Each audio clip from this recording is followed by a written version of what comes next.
The Cosby Show, once hailed as the gold standard of American family sitcoms, full of laughter, warmth, and perfect harmony.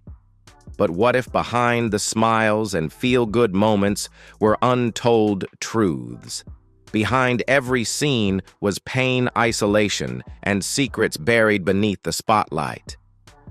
Are you ready to uncover the hidden stories behind TV's most beloved family? In today's video, we're diving deep into the lives of the unforgettable faces from The Cosby Show. Not just their on-screen glory, but the dark turns, heartbreaks, and personal battles that followed when the cameras stopped rolling. If you're drawn to powerful behind-the-scenes stories and emotional twists, don't forget to hit like, subscribe, and turn on the bell so you won't miss what's coming next. Let's pull back the curtain, the truth awaits. Don't forget to hit like and subscribe so you don't miss out on more fascinating stories. Leave a comment with 1 if you resonate with these stars, or 0 if you have a different opinion. Now, let's dive in and take a closer look.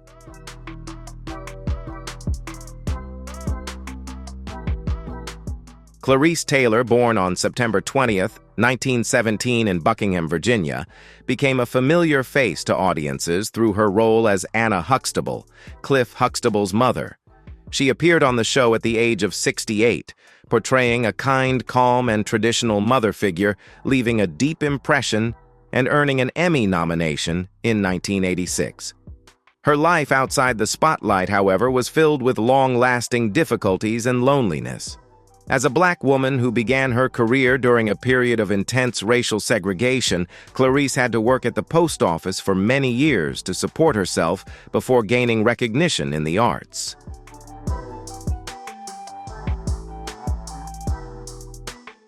Even after gaining fame, Clarice retained her perfectionist nature, being so outspoken that she was considered unapproachable. During one rehearsal, she reportedly criticized a fellow actor so harshly that she was banned from performing at a major New York theater.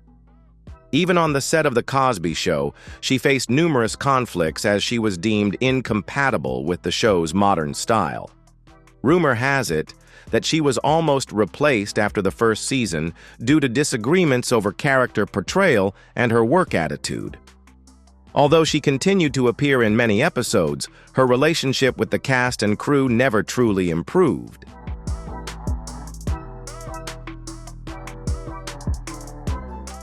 Michael Landon was born Eugene Maurice Orowitz on October 31st, 1936 in Forest Hills, Queens.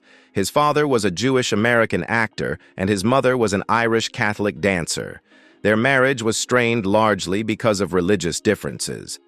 In 1941, when Eugene was 4 years old, the family moved to Collingswood, New Jersey. The small town shaped his childhood in painful ways. It was there that many of his earliest struggles began to take root.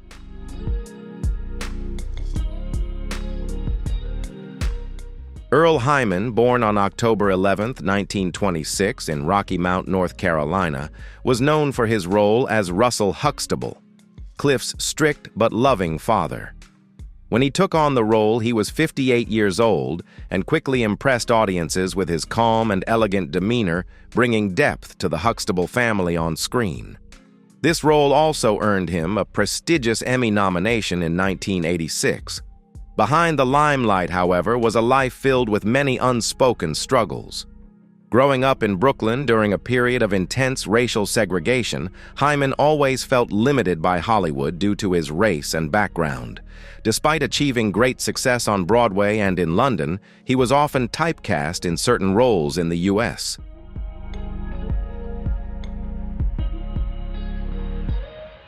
Few knew that he lived with his partner, a Norwegian sailor named Ralph Surnes, for over 50 years, but never publicly acknowledged their relationship. In letters revealed after his passing, Earl referred to Ralph as his lifelong companion, but kept their relationship hidden, fearing it would ruin his career in a society not yet ready to accept such differences. This private life led to periods of depression and withdrawal from the media.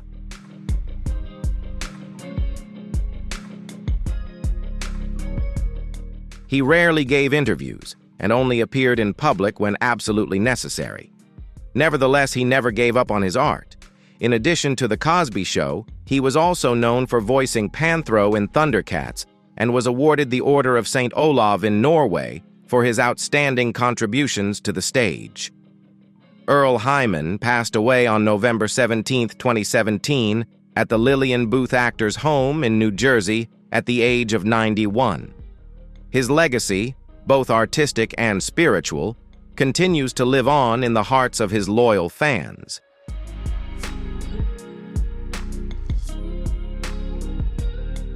Michelle Doris Thomas was born on September 23, 1968, in Brookline, Massachusetts. At just 20 years old, she made an impression as Justine Phillips, the ideal, sweet, and devoted girlfriend in her first love on The Cosby Show. This role quickly won over audiences and paved the way for new opportunities, such as her portrayal of Myra Monkhouse in Family Matters. However, the innocent, wholesome image she cultivated gradually became a cage that limited her career. Hollywood was harsh with its pressures to maintain an impossibly perfect physique. Michelle once burst into tears after an audition just because she was asked to lose 3 more pounds, even though she was already very thin.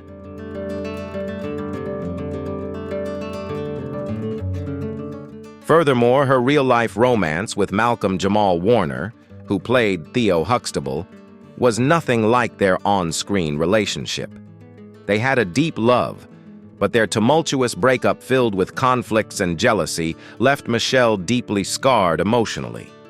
Close friends recounted that she experienced panic attacks and a feeling of complete loss of control over her private life. The true tragedy struck in 1997 when Michelle was diagnosed with a rare abdominal cancer, desmoplastic small round cell tumor. The disease progressed silently for a long time, and she kept it private from the public, sharing only with a few close individuals.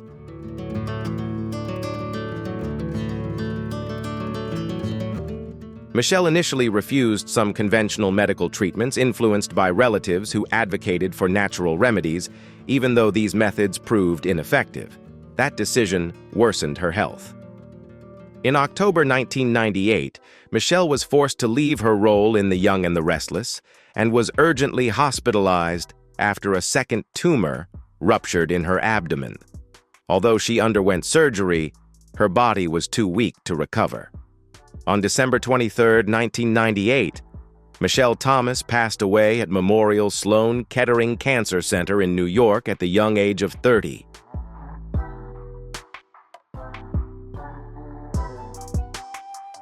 Her ex-boyfriend, Malcolm-Jamal Warner, was by her side in her final hours. Michelle's career was still on an upward trajectory when she passed away, with an estimated net worth of about $4 million, largely from commercial contracts and unfinished music projects. According to her wishes, her funeral was held according to Islamic rites, and she was buried in New Jersey.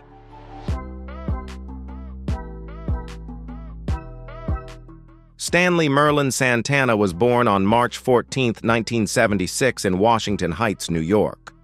He was a Dominican-American actor who gained attention at just 15 years old for his role as Stanley, Rudy Huxtable's confident, sweet boyfriend in The Cosby Show. With his handsome looks and unique charm, Merlin quickly became a 1990s teen idol, appearing in many hit sitcoms such as Moshe, The Steve Harvey Show, and Getting By. However, Merlin's real life outside the spotlight was entirely different. As he matured, he struggled to break free from his pretty boy image and seek deeper, more meaningful roles. But Hollywood was still full of stereotypes, leaving Merlin deeply frustrated.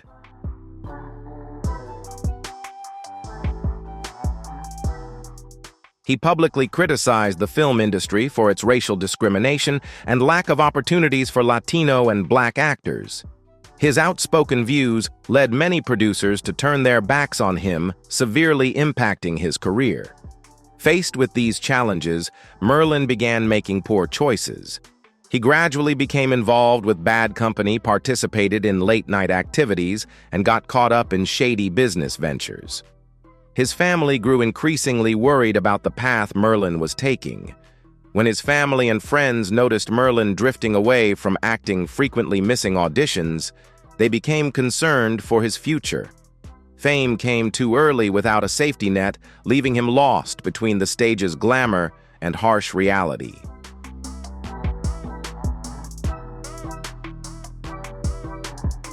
Tragedy struck on the night of November 9, 2002, when Merlin was in a car with fellow actor Brandon Adams. He was shot and killed instantly in the head by 19-year-old Daman Andre Gates due to a false accusation from Gates's 15-year-old girlfriend who claimed Merlin had flirted with her. Police later confirmed the entire story was fabricated. Merlin had no chance to defend himself or explain. The bullet pierced through the front seat, ending his life at just 26 years old. He left behind a daughter named Melinda and a grieving family. His funeral was held in the Bronx, and Merlin was laid to rest at St. Raymond's Cemetery. His net worth was estimated at around $1 million, primarily from his roles in comedies and television shows. Lena Mary Calhoun Horne was born on June 1, 1917. In 1985, at 68 years old, she appeared on The Cosby Show as herself, bringing the grace and class of a living legend. However, behind the spotlight was a journey full of loss and silent wounds. Lena began her career at 16 at the Cotton Club, but in Hollywood she was often limited to small singing roles, never given lead parts because of her skin color. Scenes featuring her were often cut in segregated states to allow films to be released. Tired of merely being background in movies, she shifted to stage and nightclubs where her voice could be fully heard.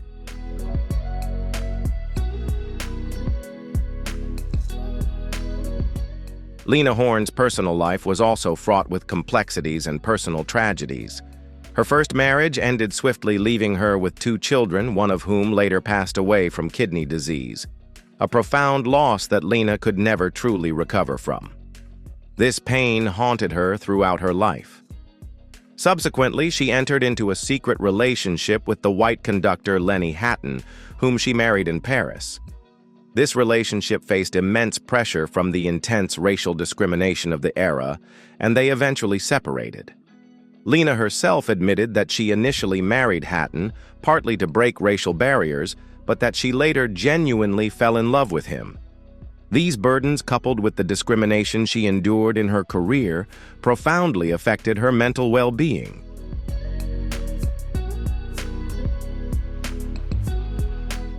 Lena Horne also grappled with extended periods of depression, particularly following the deaths of her father and son.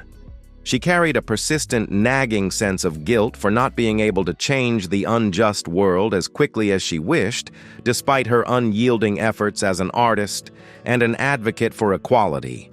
Lena Horne's tumultuous life concluded on May 9, 2010, when she passed away from congestive heart failure at the age of 92. She left behind an estimated estate of $10 million, a modest sum when compared to the profound cultural legacy and immense impact she left on music and the fight for social justice.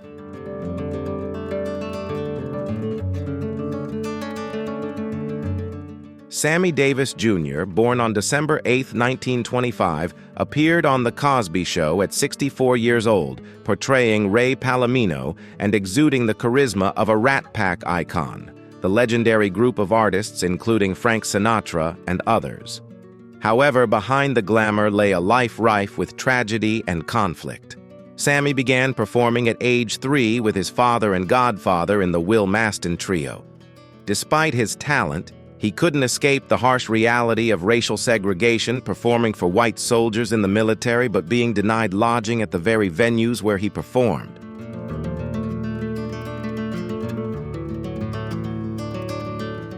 A 1954 car accident caused him to lose his left eye, making him a one-eyed black Jewish man.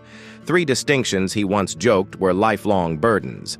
His life was marked by numerous public controversies, from his marriage to white actress Mae Britt, during a time when interracial marriage was still banned in many states, to complex relationships with the mafia, Kim Novak drug parties, and rituals linked to the Church of Satan.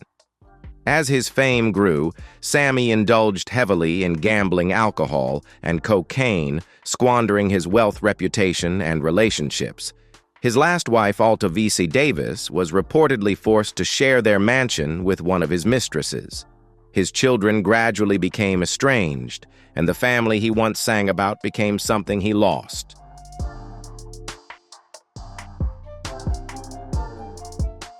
Late in his life, he was diagnosed with throat cancer. A heavy smoker, he initially refused a laryngectomy, fearing the loss of his voice. When the cancer recurred, he had no other option and lost his voice. The spotlight faded, and on May 16, 1990, Sammy Davis Jr. passed away at his home in Beverly Hills at the age of 64. He left behind a net worth of $4 million but owed over $7 million in taxes. His widow was forced to auction off all his assets and memorabilia to pay off the debts of the departed legend.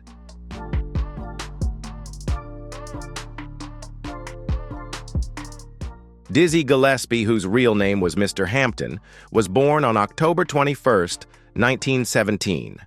At 67 years old, he graced The Cosby Show as Mr. Hampton, a vibrant jazz icon instantly recognizable by his signature bent trumpet and playful beret.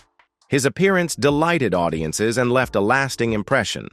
Though his time on screen was brief, his intelligent, witty, and lively spirit infused the Huxtable household with a fresh energy.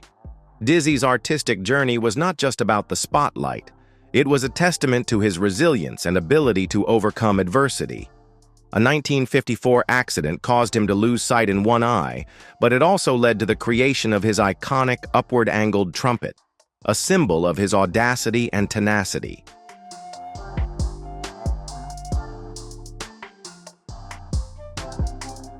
Dizzy Gillespie's resilient spirit was often tested by a turbulent marriage, extramarital affairs, and a lifestyle of partying, including substance abuse, which frequently led to emotional instability and a spiraling lack of control.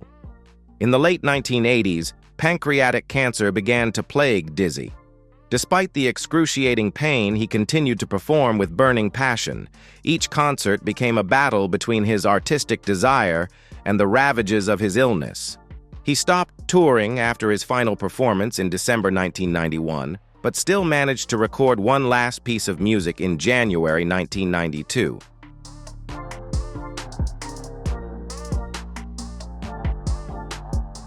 Dizzy Gillespie passed away on January 6, 1993, at the age of 75 at his home due to pancreatic cancer. He was laid to rest at Flushing Cemetery in Queens. Before his death, he had accumulated a net worth of approximately $5 million, primarily from royalties, global tours, and television appearances. Despite his wealth, Dizzy often used his assets to support young artists, demonstrating that music was not just a passion, but also a mission to inspire the next generation.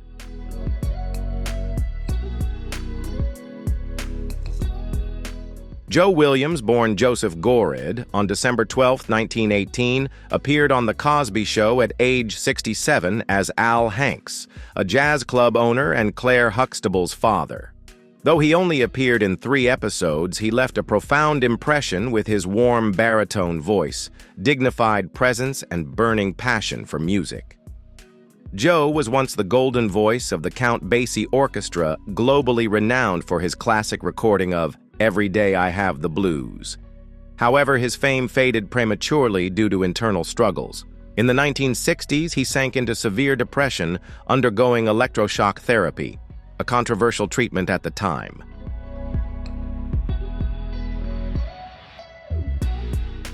The psychological wounds Joe Williams carried deeply affected his personality and relationships, making him distant and prone to heated arguments with younger musicians about their attitude and skills. This fastidiousness, though sometimes stemming from a desire to maintain artistic quality, inadvertently pushed him away from colleagues and new opportunities.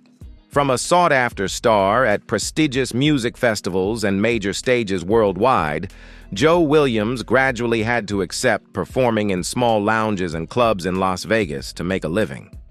His career, while continuing, was no longer at its peak.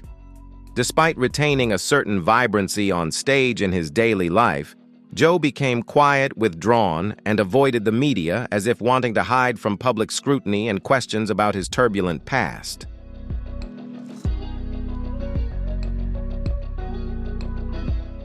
Joe Williams's personal life also held many unspoken sorrows. He never married and had no children, living an almost reclusive life and rarely sharing details about his private affairs. Many close relatives and friends believed he chose this secluded lifestyle to conceal unhealed pain, deep traumas from his childhood experiences, and personal tragedies that he didn't want anyone to touch. Solitude became a part of his life, an invisible wall separating him from the outside world. Even in his final years, despite significantly declining health, he diligently appeared at jazz festivals and performed on cruise ships, as if music was the only thread connecting him to life and a balm for his emotional wounds.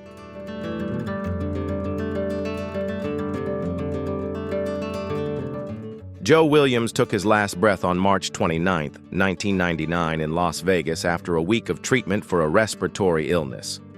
He was 80 years old, bringing an end to a long journey filled with talent and tragedy.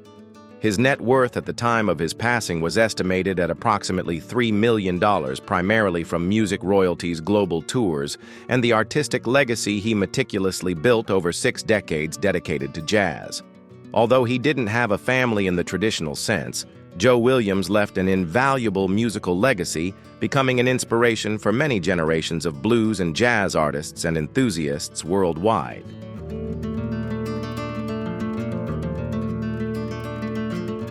Roscoe Lee Brown, born on May 2, 1922 in Woodbury, New Jersey, appeared on The Cosby Show at the age of 64 as Dr. Barnabas Foster, an erudite, calm, and authoritative professor.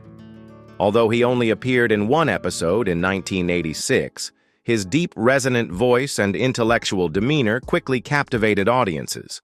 Roscoe's private life, however, was rather unusual.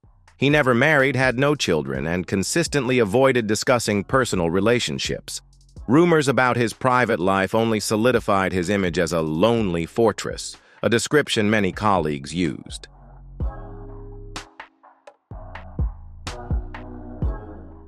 Despite being widely known, he was often denied leading roles in Hollywood deemed too intellectual for a black man. These quiet rejections left deep scars, making him cold and distant. Although he yearned for recognition, Roscoe Lee Brown never became a commercial star. He focused on profound performances on stage, especially during the height of the civil rights movement. His net worth at the time of his death was estimated at around $2 million, primarily from his stage work, television contracts, and voice acting. On April 11, 2007, Roscoe Lee Brown passed away at Cedars-Sinai Medical Center in Los Angeles after a battle with stomach cancer at the age of 84. He departed quietly, just as he had lived.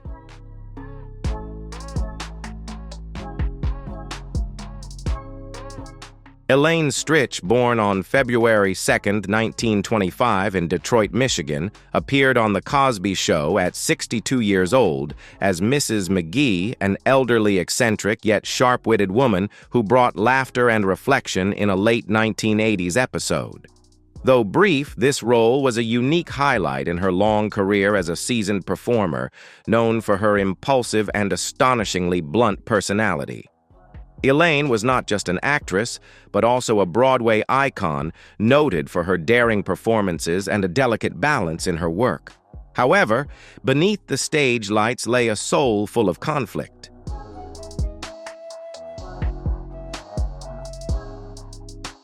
For decades, she battled severe alcoholism, even performing on stage while intoxicated.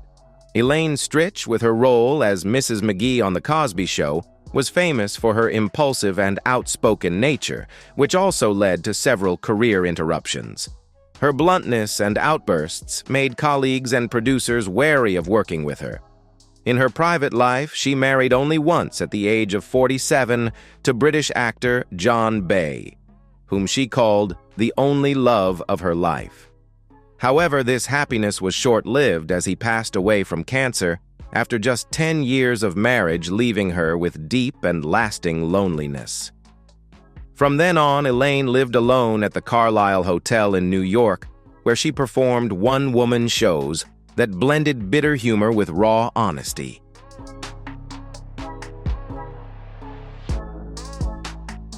In her final years, she was diagnosed with type 1 diabetes, a rare condition for an older adult, which severely impacted her health.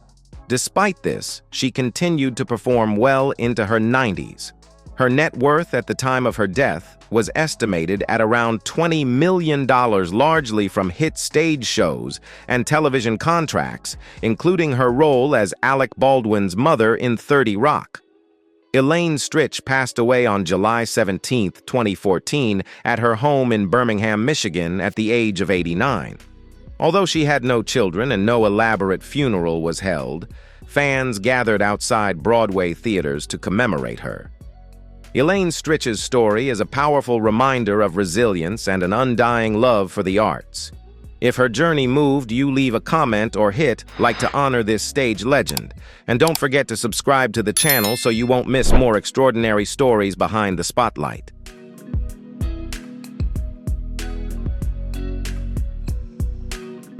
Lou Myers, born on September 26, 1935 in Chesapeake, West Virginia, left a memorable mark on audiences when he appeared on The Cosby Show in 1987 at the age of 52.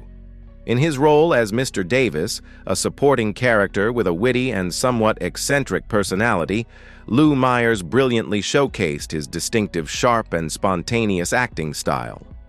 Although he only appeared in a single episode of this popular series, his portrayal of Mr. Davis became an integral part of the string of lovable yet curmudgeonly older characters that Lou Myers successfully created throughout his career. Notably, his role as Mr. Gaines in the series A Different World is another prime example of his ability to embody deep characters, bringing both laughter and reflection to viewers.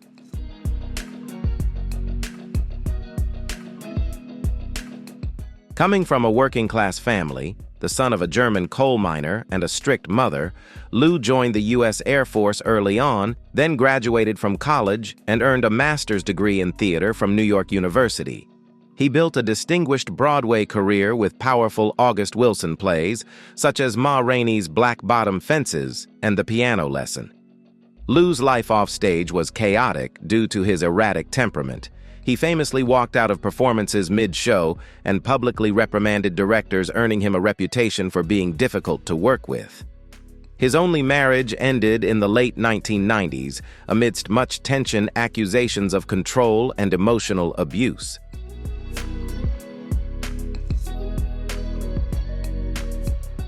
As his film career declined, he spiraled into alcoholism. Lou was arrested for public intoxication, and once for an altercation with a theater critic, charges were later dropped. Falling into depression, he withdrew from social interactions and only occasionally participated in poetry readings or small events. Nevertheless, he continued to contribute to the arts by founding the Shaka Ensemble Players in Africa and performing independently. In his final years, he lived a simple and less active life. His net worth at the time of his death was approximately $1 million, primarily from television and theater royalties. Lou Myers passed away on February 19, 2013 in Charleston, West Virginia, from heart failure at the age of 77. He died quietly without a wife or children.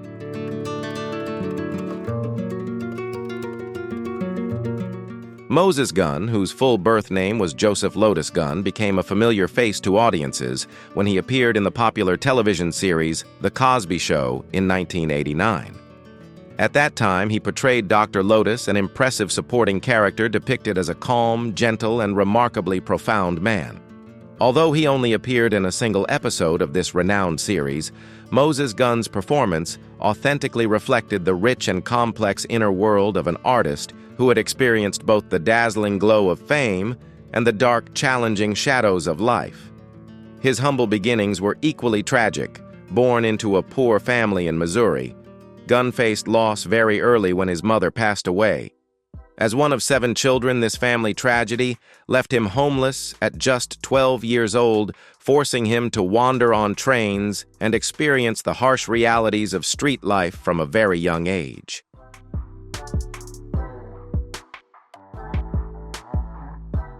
Moses Gunn was widely loved not only for his relentless dedication to his craft, but also for the high artistic standards he consistently set for himself.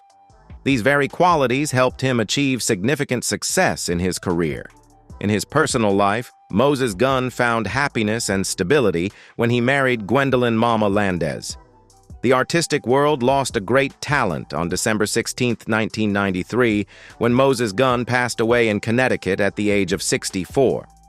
The cause of his death was complications from asthma, a condition he had battled for many years. At the time of his passing, Moses Gunn's net worth was estimated at around $1 million, primarily derived from royalties earned from the film and stage roles to which he had dedicated himself.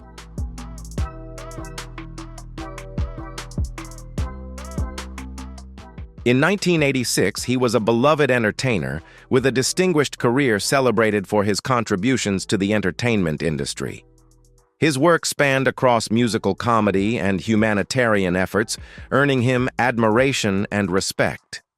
However, despite his professional success, his personal struggles cast a shadow over his accomplishments. His role in The Cosby Show was just a brief part of a much larger career, yet it still contributed to his visibility and popularity among audiences. Though he was loved by fans, his personal life revealed a different story, one marked by turmoil and conflict.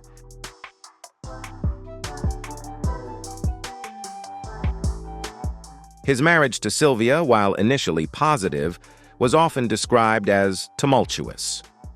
Despite their bond, their relationship was tested by long periods of separation and the strain caused by infidelities.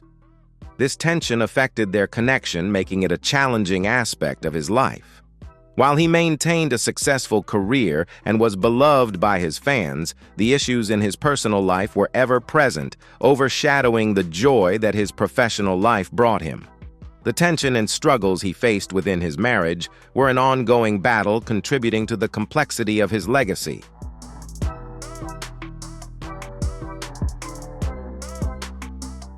The couple had a daughter, Dina, but Kay's relentless career often took precedence over family life. Financially, he was better off than many, accumulating an estate worth approximately $10 million, including a lavish home in Beverly Hills and a collection of classic cars. However, his final years were impacted by declining health due to hepatitis C, leading to serious heart complications. On March 3, 1987, at the age of 76, he passed away from heart failure.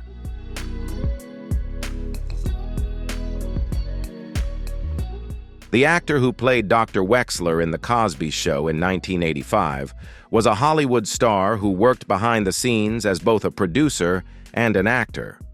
Despite achieving great success in the entertainment industry, his personal life was unstable. He married, but his busy career often kept him away from home, creating tension in his relationships. He was known for his sharp intelligence and business acumen, accumulating his wealth through television projects with real estate valued at approximately $4 million.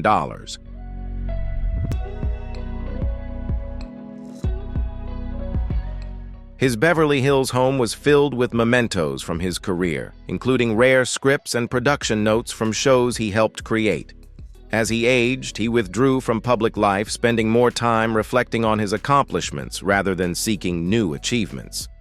His later years were relatively peaceful, although he remained respected in the industry. He passed away on January 11, 1997, at the age of 89 from natural causes.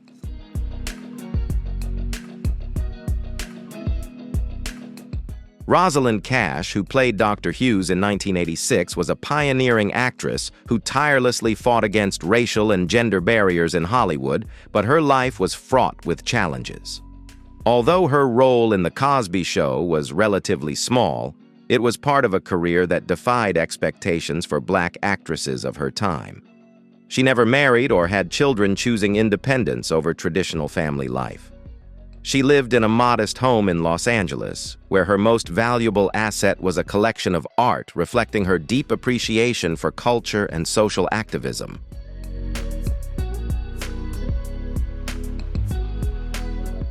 She never amassed great wealth, with her estate valued at only around $500,000.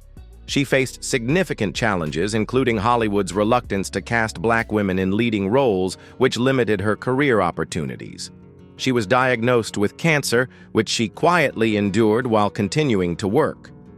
On October 31, 1995, at the age of 56, she passed away from the disease.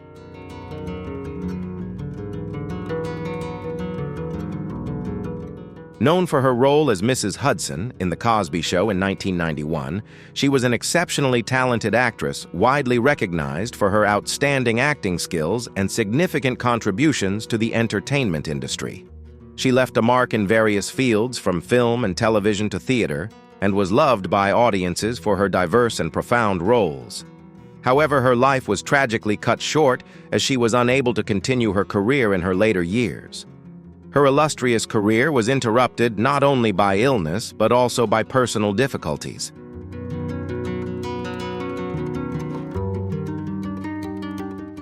Lynn Thigpen, who played Mrs. Hudson in The Cosby Show in 1991, was an exceptionally talented actress. Her life was tragically cut short. Although she was praised in film, television, and theater, financial success was elusive, and she never fully enjoyed the wealth that should have accompanied her long career. She never married, and despite having close friends, her personal life was often lonely. She devoted almost all of her time to work and had no children, which added to her sense of isolation in her later years.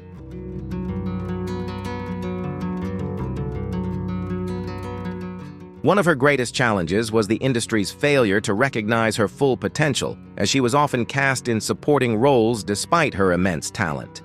Additionally, she faced ongoing health issues that she mostly kept private. She suddenly passed away from a hemorrhagic stroke on March 12, 2003, at the age of 54. Her modest estate mainly consisted of personal belongings and professional memorabilia left without direct heirs.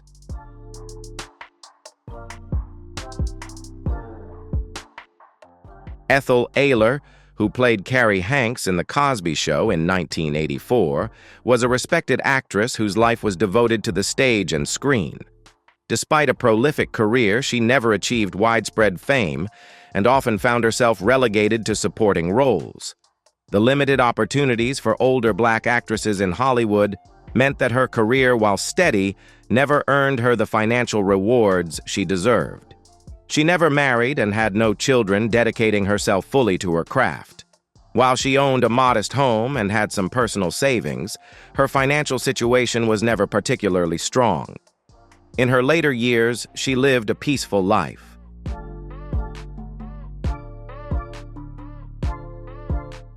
Lou Myers, known for his role as Mr. Davis in 1987, was a comedian, but the struggles in his real life were anything but funny. While he made audiences laugh, he faced numerous personal and financial challenges behind the scenes. He never publicly spoke about his wife and children, and he had no romantic relationships made public, leading many to believe he faced his difficulties alone.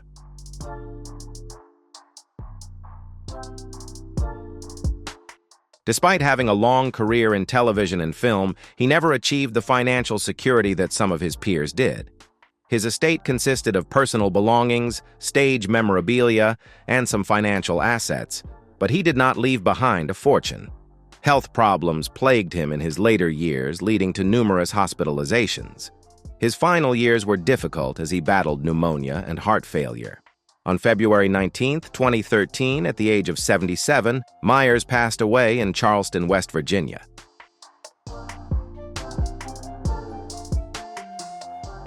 The actor who played Dr. Lotus in 1989 was a deeply respected actor with an imposing presence, but his personal life was marred by sorrow.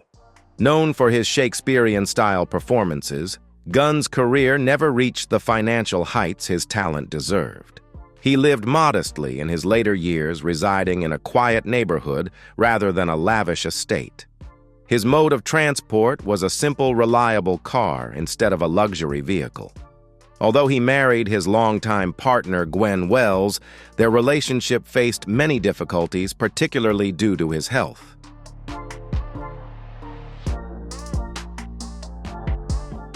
Their life faced many challenges, and despite having a son named Justin, family tensions arose due to his declining health and financial issues. One of the greatest tragedies of his life was his struggle with chronic asthma, which often left him debilitated and affected his ability to work. Additionally, he faced racial discrimination throughout his career, which limited his opportunities in Hollywood. Despite his immense talent, he passed away on December 16, 1993, at the age of 64 due to complications from asthma.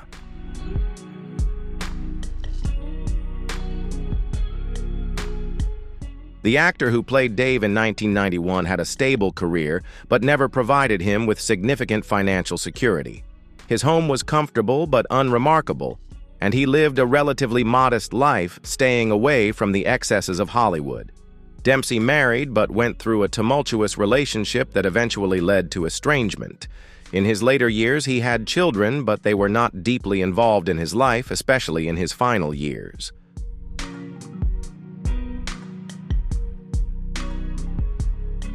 One major tragedy in his life was his struggle with obscurity. Despite working in the industry for decades, he never became a household name, which led to financial instability as he grew older. Another sorrow was his deteriorating health, which forced him into early retirement. When he passed away on August 27, 1998, at the age of 69 from natural causes, his estate was modest, and little is known about his current financial situation.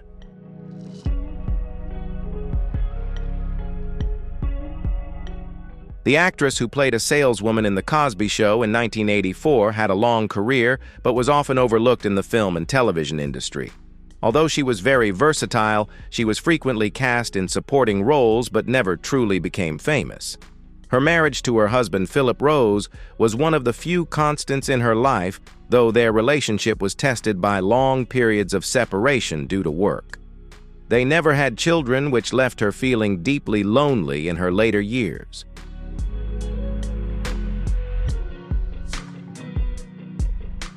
Financially, she was stable, but not wealthy, with her main asset being a new apartment in New York City, filled with personal mementos from her acting career. She fought health issues in her later years, with cervical cancer eventually taking its toll on her. She then withdrew from public life, rarely appearing. Some of her estate, valued at around $1 million, was donated to charitable causes. She passed away on October 4, 2011, at the age of 85.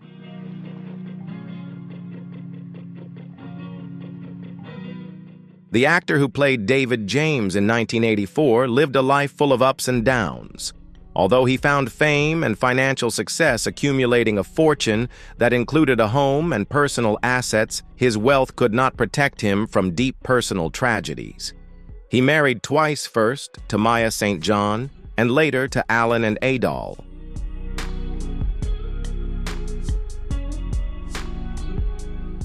Christoph St. John, who played David James in The Cosby Show in 1984, lived a life full of ups and downs.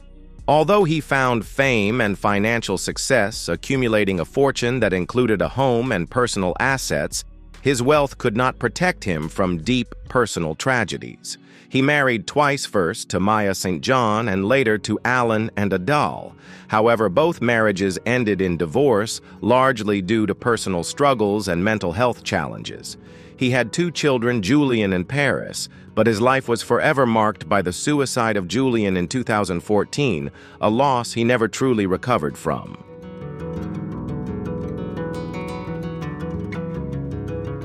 His grief led to a downward spiral marked by bouts of depression and alcohol abuse.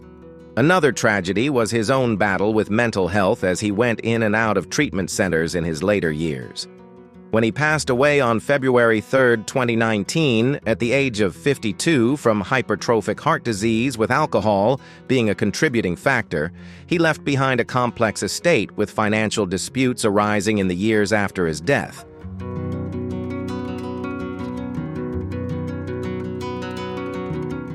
The actor who played Coach Un Scott in The Cosby Show in 1985 was a distinguished actor and educator, but his life was full of struggles.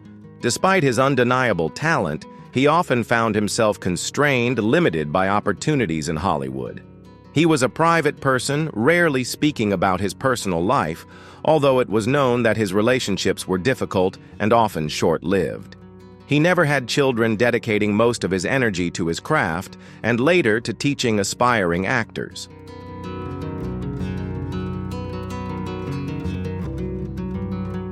Financially, he was not as affluent as some of his colleagues, with his estate valued at around $1 million, mainly consisting of his home in Washington, D.C., and a collection of stage memorabilia.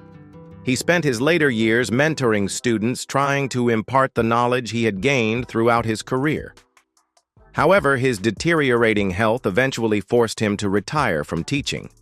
He passed away on August 9, 2012, at the age of 81 from a non-communicable disease. Lena Horne.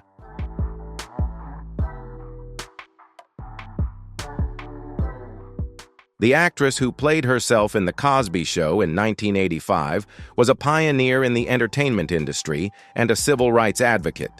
While her public image was one of grace and confidence, her personal life was far more complex. She married twice, and both marriages faced significant challenges due to racial and societal pressures of the time. The loss of her son Teddy Jones in 1970 was a devastating blow that she never fully recovered from.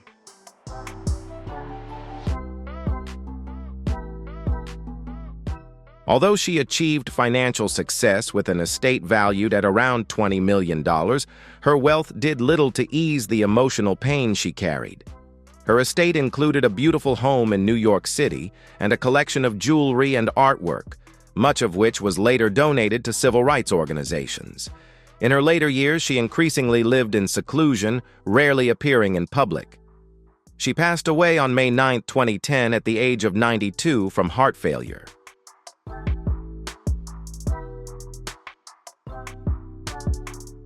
The journey of The Cosby Show was filled not only with laughter, but also with deeply emotional real-life stories hidden behind the spotlight. Each character, each actor, carried a unique, irreplaceable memory in the hearts of viewers. Though many of these stars have left us, their images and talents continue to live on through time. What about you? Out of all the stories shared today, which moment touched you the most? Leave a comment with number 1 if you felt a deep connection to these stars, or 0 if you have a different take. We'd love to hear your thoughts, so don't forget to drop a comment below. If you found this video interesting, give it a like and hit subscribe so you won't miss out on more captivating stories from the world of television. Thank you for watching, and we'll see you in the next video.